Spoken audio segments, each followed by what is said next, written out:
Third chapter, 37th verse.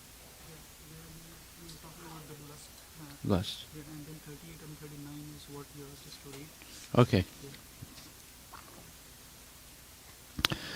Hare Krishna. So tonight we're discussing Srimad Bhagavad Gita, third chapter, verses 38 and 39. Dumen avriyate vahanir yata darso malenacha yato ben avrito garbas tata tenedam avritam. As fire is covered by smoke, as a mirror is covered by dust, or as the embryo is covered by the womb, the living entity is similarly covered by different degrees of this lust. So, here is a description of how lust can cover in different degrees. Lust can cover a person in different degrees, or with different degrees. So in the purport, Srila Prabhupada explains, there are 3 degrees of covering of the living entity by which his pure consciousness is obscured. This covering is but lust under different manifestations like smoke in the fire, dust on the mirror, and the womb about the embryo. When lust is compared to smoke, it is understood that the fire of the living spark can be a little perceived. In other words, when the living entity exhibits his Krishna consciousness slightly, he may be likened to the fire covered by smoke. Although fire is necessary where there is smoke, there is no overt manifestation of fire in the early stage. This stage is like the beginning of Krishna consciousness. The dust on the mirror refers to the cleansing process of the mirror of the mind by so many spiritual methods. The best process is to chant the holy names of the Lord. The embryo covered by the womb is an analogy illustrating a helpless person, for the child in the womb is so helpless that he cannot even move. This stage of living condition can be compared to that of the trees.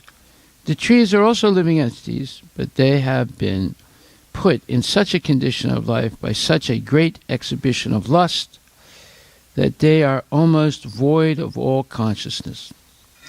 The covered mirror is compared to the birds and beasts, and the smoke-covered fire is compared to the human being.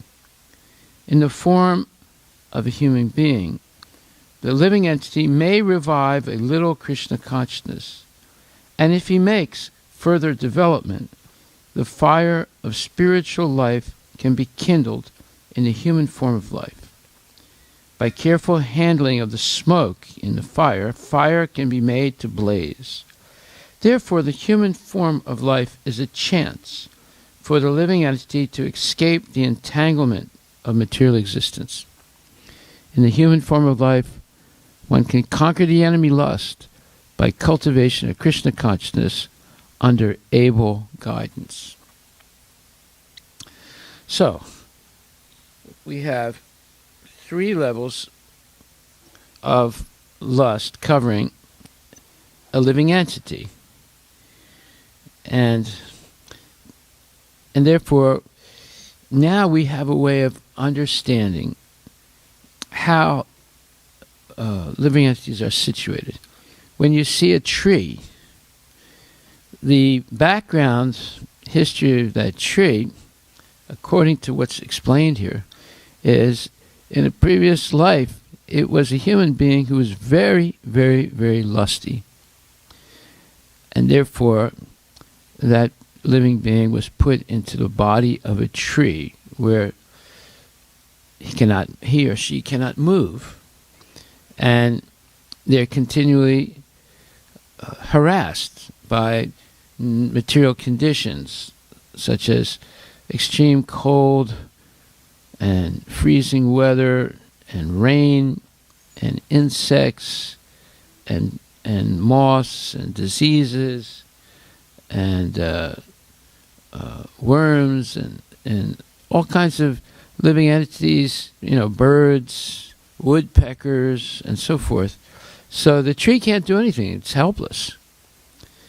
And that is compared to the child in the womb. The child in the womb is helpless. It's completely dependent on the mother, but it's in a tight situation where it can't get out, at least not for the time being. And it's held in that position for close to 10 months. So we see that everything that grows is a living thing. There's a soul in the body of a tree as well as a plant, but the ability to understand and to become free of that entanglement is impossible in the plant world. Now we go to living entities that are moving around, like there are bugs and there's mammals, and, in other words, animals and birds. They can move around. So this is compared to the dust on a mirror. Let's see where it says that. The trees are also living entities, but they have been put in such a condition of life by such a great exhibition of lust that they are almost void of all consciousness. Well, you have to be void, almost void of all consciousness to live in a tree. If a human being was forced to stand still like a tree, day and night, in the 4 seasons, the human being would complain like anything, because they wouldn't be able to withstand all that suffering. So we see that the consciousness of the living being in the body of the tree has to be very low in order to withstand such suffering. Otherwise it would be impossible. Then Prabhupada says here, this stage of condition can be compared to that of the trees. The trees are also living entities, but they have been put in such a condition of life by such a great exhibition of lust that they are almost void of all consciousness. The covered mirror is compared to the birds and beasts, meaning birds and animals. And the smoke-covered fire is compared to the human being. Okay, so birds and beasts also, it's very difficult for them to be, it's impossible for them to become Krishna conscious. But they, as well as the trees, can be benefited. How is that? Well, when Lord Chaitanya walked through the Jharkhanda forest, he chanted Hare Krishna in natural ecstasy. And all the living entities that heard him were benefited. Now, we may not have the power to do that, and we should not try and imitate Lord Chaitanya. But he was able to get the birds, the beasts, and meaning like deer and rabbits and tigers and all kinds of living entities to chant Hare Krishna along with him. So, and then you have also one of the associates of Lord Chaitanya, who a stray dog joined his party as he was going from Bengal to meet Lord Chaitanya in Jagannath Puri, and this dog was, the leader of the group, he recognized that this is an elevated dog, and he was coming on parikram with them, and they were going to see Lord Chaitanya. So he made sure that the dog was able to enter the boats to cross rivers, and the dog was given something to eat, and so forth. When they got to Jagannath Puri, the dog disappeared, and then it was like a little disturbing for the leader of the party, because he became attached to helping the dog come to Jagannath Puri. But then when all the pilgrims went to see Lord Chaitanya, they saw that the dog was not next to the Lord, but he was there already. And the Lord had thrown some prasadam toward the dog, and the dog ate it and then disappeared. And it was understood that it went back to Godhead. So all living entities have the ability to be benefited by the chanting of the Hare Krishna Maha Mantra. That's what we should understand. So the covered mirror is compared to the birds and beasts. And the smoke-covered fire is compared to the human being. So, in the form of a human being, it's possible to fan the fire, separate the smoke from the fire, and then have a blazing fire. So, therefore, it says, in the form of a human being, the living entity may revive a little Krishna consciousness, and if he makes further development, the fire of spiritual life can be kindled in the human form of life. By carefully handling of the smoke in the fire, fire can be made to blaze. Therefore, the human form of life is a chance for the living entity to escape the entanglement of material existence. In the human form of life, one can conquer the enemy, lust, by cultivation of Krishna consciousness under able guidance. So the birds and the beasts compared to the covered mirror. If there's a mirror that's very, very dusty, you can see something, but you can't really see clearly what it is. You have to clean the mirror to see it. So the birds and beasts, they recognize, they have more consciousness than a tree, and they recognize living beings.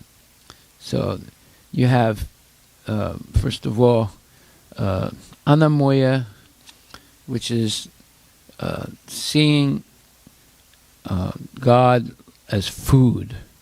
So a baby, when it's born and it's suckling its mother and satisfying its hunger, sees God or sees the mother something like God, because the baby is getting food.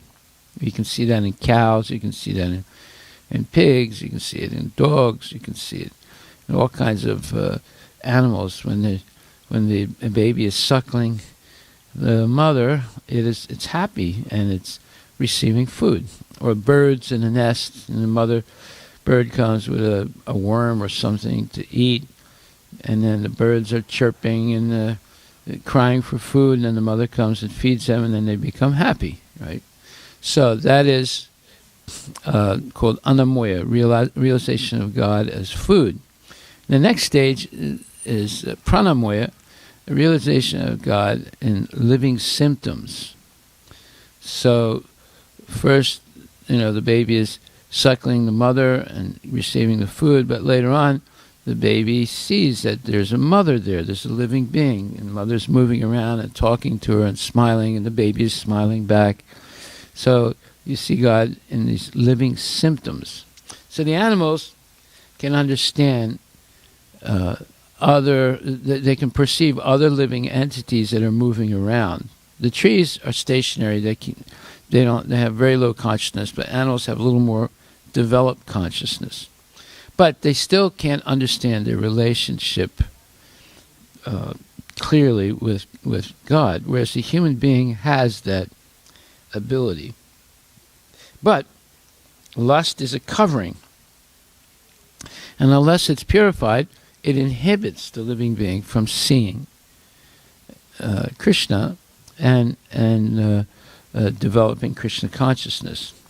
So we see there's three levels: the fire covered by smoke, the mirror covered by dust, or the embryo is covered by the womb.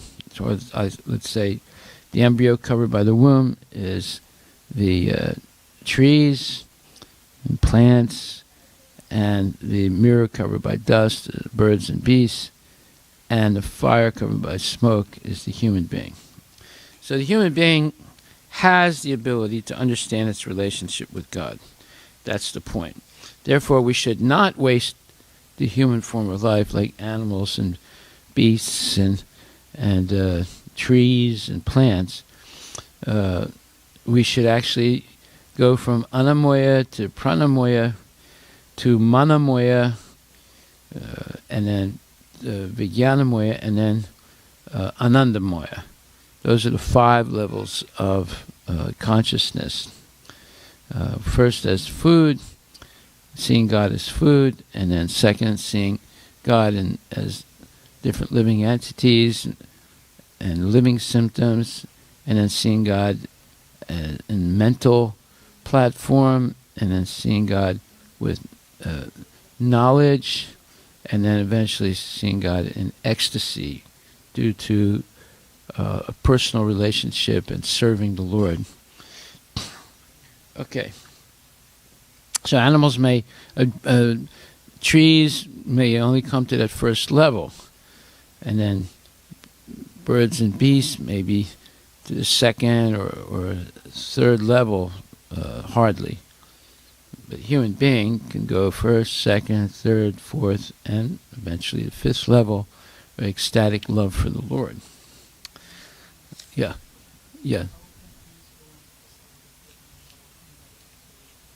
How can trees go on the first level? Well, because they're receiving sunshine through photosynthesis. It's giving them energy.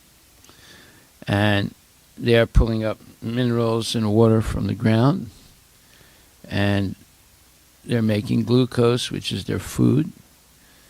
And, they have these life symptoms. And they're perceiving things that are making them grow. In other words, the food, the nourishment through the sun and the minerals, and is nourishing them. They're growing, you see. And the child suckling the mother, it's receiving nourishment. Mm-hmm. But the tree doesn't go, perceive, at least it doesn't seem to perceive other living entities because it can't move. It can perceive when it's being attacked by other enemies. It may also send signals to other trees through fragrances. There's a type of fragrance communication between plants. But it doesn't understand, the movements of other living entities. Whereas a child can see this is a mother, and this is a uncle, and this is an auntie, and it perceives relationships like that. And then later on, there's on the mental plane, and then theoretical knowledge, and then pure love of God. Okay, so text 39.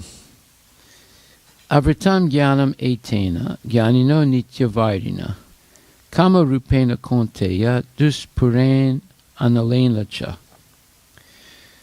Thus the wise living entity's pure consciousness becomes covered by his eternal enemy in the form of lust, which is never satisfied and which burns like fire. Thus the wise living entity's pure consciousness becomes covered by his eternal enemy in the form of lust, which is never satisfied and which burns like fire. Purport by Srila Prabhupada. It is said in the Manu Samhita that lust cannot be satisfied by any amount of sense enjoyment, just as fire is never extinguished by a constant supply of fuel. In the material world, the center of all activities is sex, and thus this material world is called Maituna Agara, or the shackles of sex life. In the ordinary prison house, criminals are kept within bars. Similarly, the criminals who are disobedient to the laws of the Lord are shackled by sex life. Advancement of material civilization on the basis of sense gratification means increasing the duration of the material existence of a living entity. Therefore, this lust is the symbol of ignorance by which the living entity is kept within the material world. While one enjoys sense gratification, it may be that there is some feeling of happiness. But actually, that so-called feeling of happiness is the ultimate enemy of the sense enjoyer. So, this is a very powerful statement. It shows that the real cause of suffering in the material world and attachment is due to illicit sex or sex life.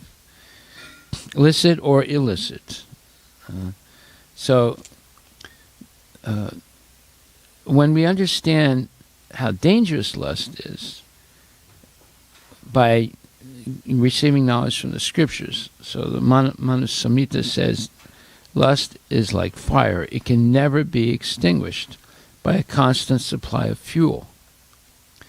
So lust can never be satisfied by any amount of sense enjoyment. So this is exemplified. All you have to do is read a biography of some big movie star, or like, for example, Clark Gable. His biography is horrible. Although he was so famous, almost worshipped by hundreds and thousands, millions of women, but he was a serial philanderer, and he never had any, let's say, significant relationships. It was all based on sex, and he as a big movie star, I mean, he was like almost like God in the 1940s and 50s, and he went from one woman to another, one marriage to another, and always cheating on his wives and so forth. And he died, I think, 59 years old. So here we see a life that's totally wasted by the sexual indulgence. This is the danger of lust. It can completely consume a person's mind and keep them entangled a whole lifetime. And it's almost impossible to break that chain of entanglement unless one has the association of pure devotees and training. So this is what we have to understand. The no amount of sense gratification can satisfy lust. Just like no amount of fuel given to a fire will extinguish it. It will just keep it burning over and over again. And this is the central point of life in the material world. That is, and you can see that in advertisements, in movies, in novels, in newspapers, and so forth. Everywhere they're advertising sexual attraction. And, they use that in publicity to sell products and so forth. So we need to identify the enemy. When you identify the enemy, then you can do something. Just like now, they've identified the coronavirus. Okay, it's an enemy because it attacks people and potentially can kill them. So once you know what the enemy is, now next you have to learn more about the enemy. So they're experimenting to see what type of medicine can kill the virus or stop the virus. So in the same way, the enemy, the greatest enemy, or as we heard last week, kama esa, krodha esa, raga guna samudbhava, mahapapma mahasano mahapapma vidi evam ihavarinam. So it is lust only, Arjuna, which is born of contact with the material mode of passion and later transformed into wrath, and which is the all-devouring sinful enemy of this world. So once you identify the enemy, then you can now begin to deconstruct the enemy's hold on you. So how do we deconstruct it? So Prabhupada says, in the ordinary prison house, criminals are kept within bars. Similarly, the criminals who are disobedient to the laws of the Lord are shackled by sex life. So when we break the rules and regulations of spiritual life and of human life, let's put it not only spiritual life but human life, what happens? We become completely attacked by this enemy that covers our consciousness. In other words, when there's a covering, your potential is limited. Just like when there are clouds in the sky, you can't see the sun. You know the sun's there because there's light filtering through the clouds, but you can't see it. And it looks very gloomy. It's like today. It was rain off and on. When it rains, it's cold and gloomy. And then there are sun breaks. The sun comes out for a little while, and it's very pleasant. And then the rain and the cold. And the darkness comes with the dark clouds. And, so it's very disturbing. In the same way, it says here,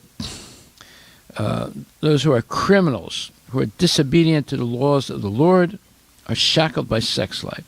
Advancement of material civilization on the basis of sense gratification means increasing the duration of the material existence of a living entity. So today we have the advancement of material existence on the basis, or material civilization on the basis of sense gratification. So everywhere you see sense gratification that is glorified. So you have glossy magazines glorifying different types of sense gratification and different products for sense gratification. And you have movies, and you have novels, and you have television, and you have internet. The most popular use of the internet every year, every month, is pornography. That's the major place where most people are going. So we see that the advancement of material civilization on the basis of sense gratification means increasing the duration of the material existence of a living entity. In other words, it just forces us to take birth after birth after birth in all types of different species, going from demigods already down to the microbe, and suffering. That was what life is all about. It's all about suffering. So while one enjoys sense gratification, it may be that there is some feeling of happiness, but actually that so-called feeling of happiness is the ultimate enemy of the sense enjoyer. Now, this would be debated by many people. They would say, I don't accept that, and then they'll start talking about how, I enjoy sex, blah, blah, blah, blah, blah. Actually, it's true. People get ensnared. They lose the vitality of their body and the sharpness of their mind by engaging in such low-class behavior. And there are many examples of that. I just gave one, but there's thousands, millions of examples. We don't have to go through it now. So, this feeling of happiness through sensuality is actually the ultimate enemy of the sense enjoyer, because it convinces the sense enjoyer to keep trying to have more and more sense gratification. And there's an addiction to it. And oftentimes it leads to violence and anger and frustration and anger. So there are 5 types of ignorance that keep the living entity in the material world. And they are like, one of them is anger after frustration. So it's mentioned here where it says that lust, it is that the all-devouring enemy is lust only, which is born of contact with the material mode of passion and later transformed into wrath or languor. So this anger after frustration is one of the 5 types of ignorance that cover the living entity and force the living entity to remain in a cycle of birth and death by performing progressively more and more evil acts because of frustrated lust. In fact, where are those 5 types? I don't think I have it in front of me right now, so I'll have to. I will do that. Okay, so now we'll go on to verse number 40.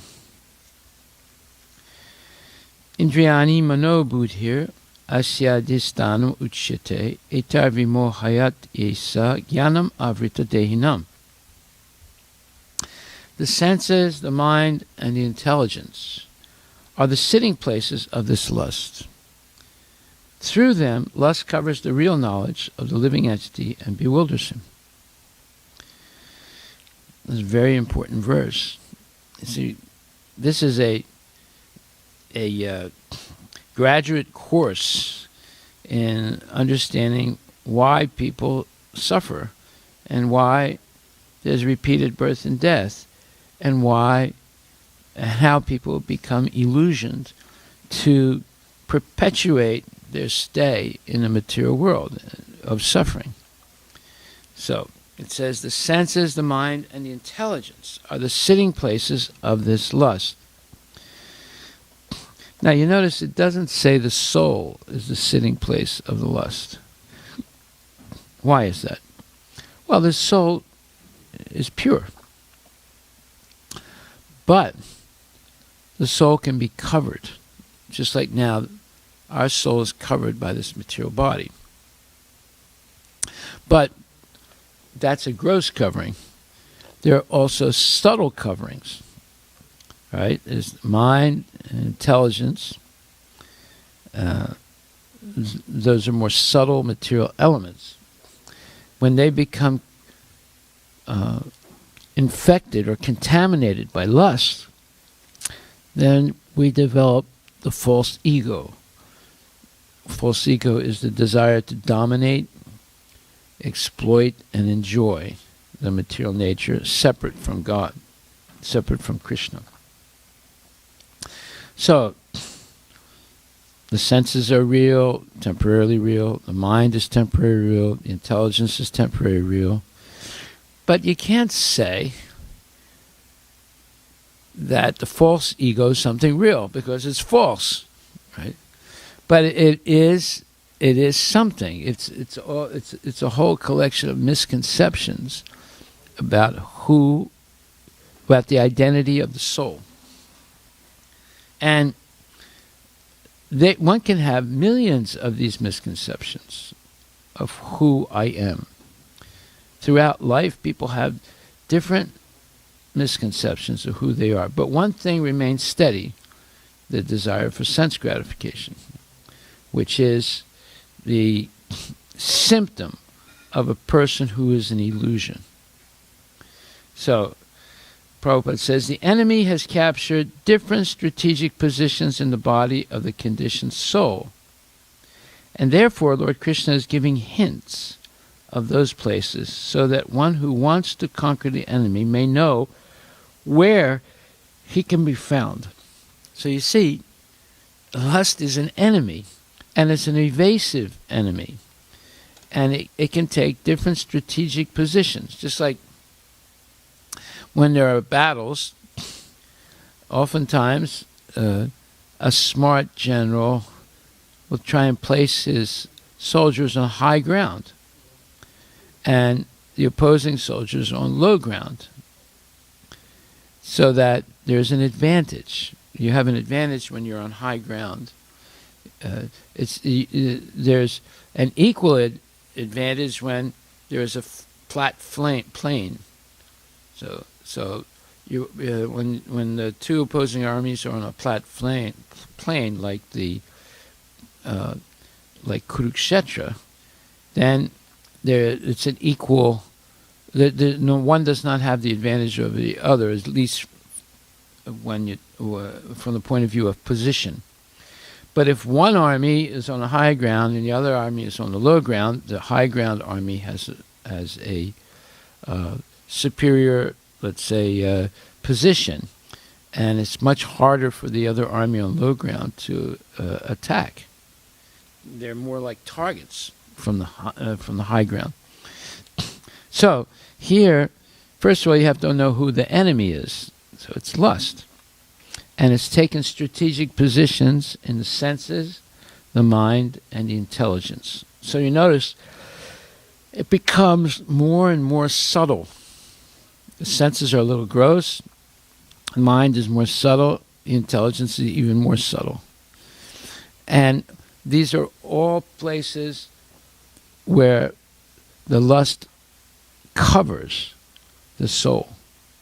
The mind, the senses, the body, the senses, the mind, the intelligence are covering the soul. And the intelligence is very close to the soul. It's not a spiritual thing, but it can be spiritualized, but it's very close to the soul. And therefore, the soul can become so covered over that it loses complete, let's say, awareness of its spiritual nature, and completely completely is like driven as if there's a passenger in a chariot that's being driven. It's driven into material ignorance. And it's all engineered by this lust. So, Lord Krishna is giving hints of those places where lust is positioned, so that one who wants to conquer the enemy may know where he can be found. Mind is the center of all activities of the senses, and thus, when we hear about sense objects, the mind generally becomes a reservoir of all ideas of sense gratification.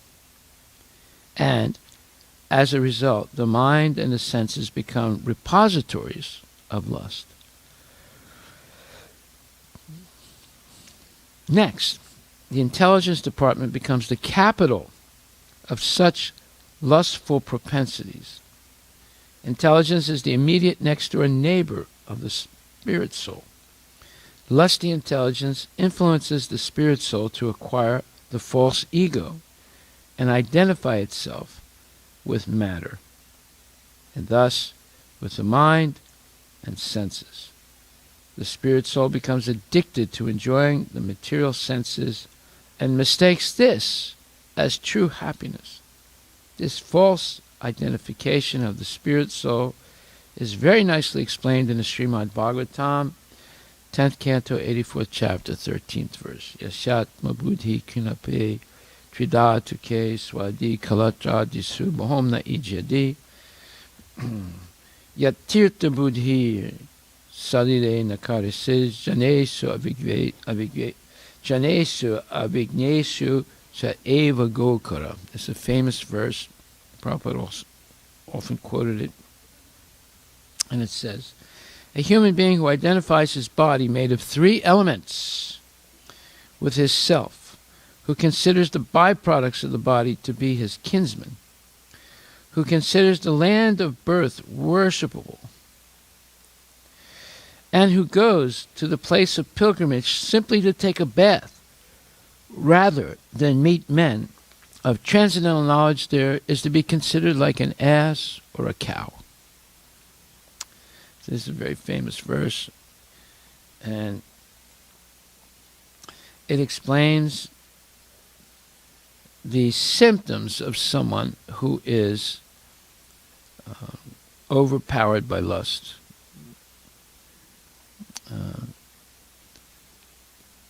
The overpowering is especially shown. Well, why is Krishna talking about this? Because Arjuna has refused to fight in the battle of Kurukshetra. And what has led him to reject? I mean, he's standing right in front of Krishna, and he's saying no to him. I will not follow your instruction. Now, why is that? Because of his false attachment to family. Now, is it a false attachment to be attached to one's family? Well, if it's on the basis of sense gratification, yes.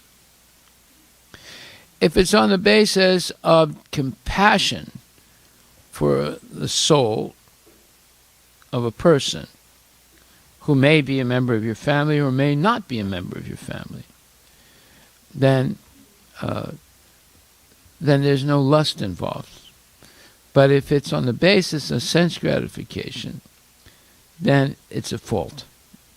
And it'll lead to right up to the highest level of refusing to follow God's instructions. So,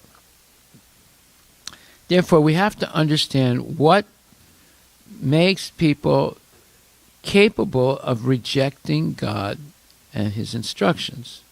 The main thing is attachment to sense gratification, and usually the members of a family are the strongest, let's say, force of sense gratification in the life of most people. Now, it is possible to have family life where sex is not and sense gratification is not the main purpose of life. It's compassion for living entities and working to please Krishna. So it doesn't mean that every family is a, let's call it a disaster. But in families in which everyone's working for sense gratification, that is a disaster, because it'll hold a person back from Krishna consciousness. So, therefore, even going to holy places, one can go on a vacation to a holy place, but not actually to make spiritual advancement. It's just to enjoy. Enjoy what? Eating and visiting and seeing things. Well, you do that when you go to Disneyland also. So you can go to a holy place with the same mentality of enjoying as when you go to Disneyland. See? So but what is the defining factor? You avoid hearing and chanting, and you just go there for visiting and experiencing sights and maybe history or whatever. But there's no significant spiritual, let's say, purpose. So you can see that. For example, when Prabhupada met his guru in Vrindavan,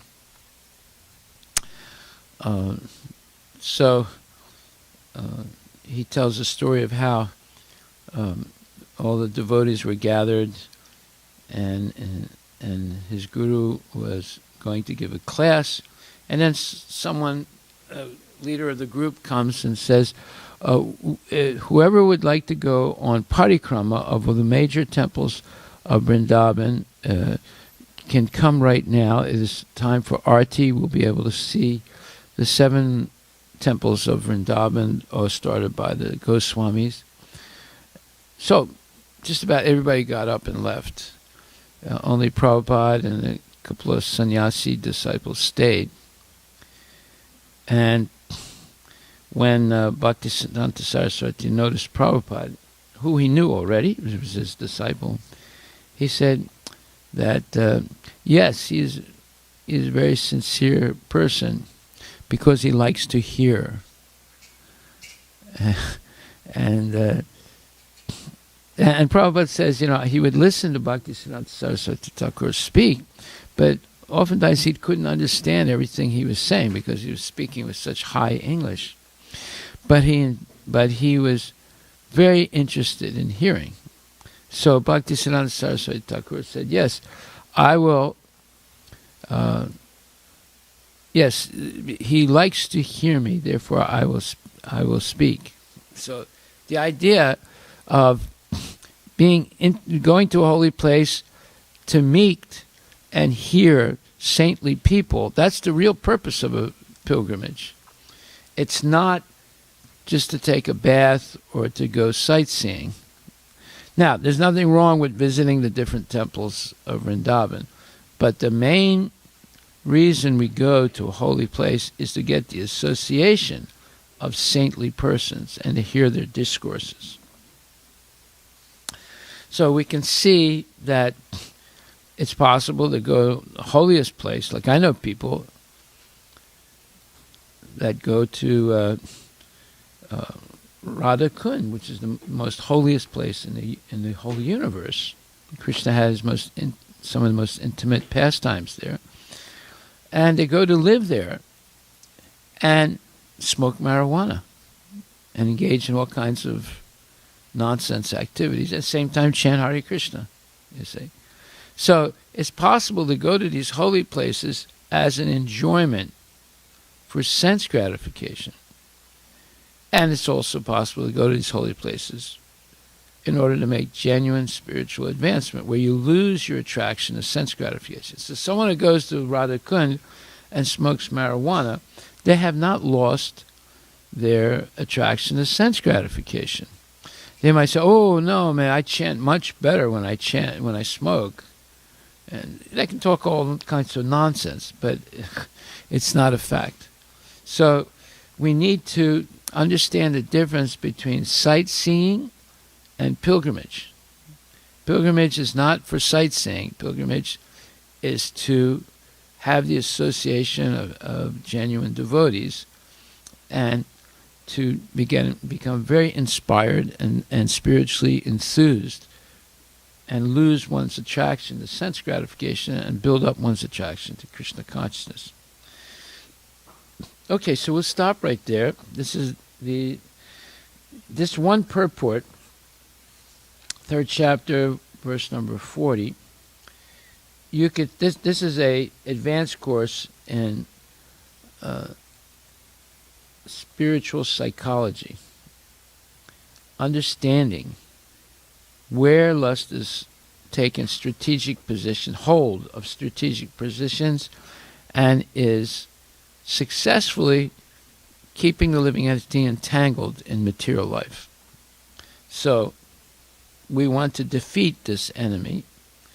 So now we know where it's situated. We know what is its effect on the living entity. What's the effect? First of all, one identifies the body with the self. Number 2, one considers the byproducts of the body as kinsmen.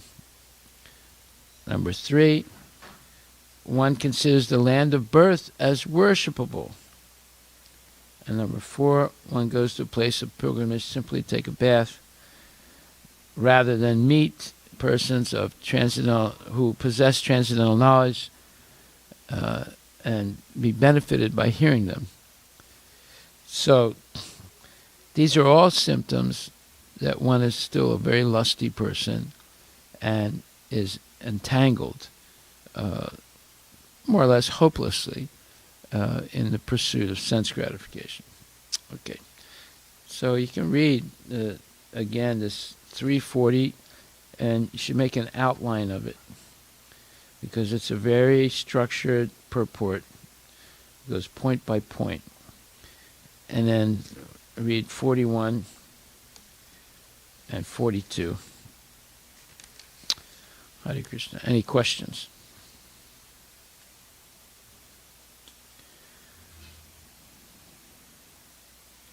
Okay, Hari Bol. All glories to Srila Prabhupada ki jai.